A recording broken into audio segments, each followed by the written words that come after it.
and I teach them things through the action that I propose within myself. Which is why you took this position. Which is why I took the position. So my background is actually architecture. I studied architecture in college.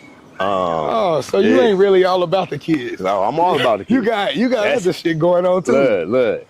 No, everything. So when I was in school, in architecture school, I did a lot of community work, a lot of coaching, a lot of personal growth within myself. But that's when I started to find my own niche for working with kids, was in college. Okay. So as I studied, and I feel like that's what God started to put me, man, because when I started studying architecture, I got my degree and I started to try to apply to firms, but I never got into any firms that I applied to. And then once I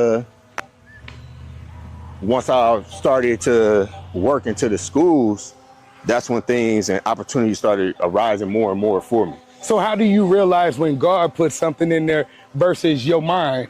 I feel like, man, it's just something that you just gotta trust after a while.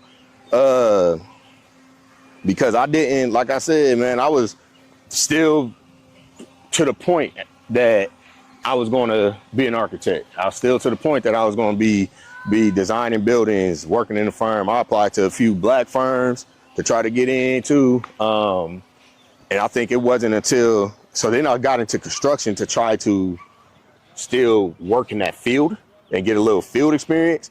Man, the winter came, we wasn't having as much jobs. And then I started substitute teaching to pick up on, those days that I wasn't working.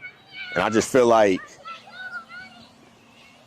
when I was subbing, I was doing it and I was just enjoying the time that I was working with the kids and all. Then other people started noticing it in the schools. I started getting recommended to cover more classes for people. Like they put me as their recommended sub.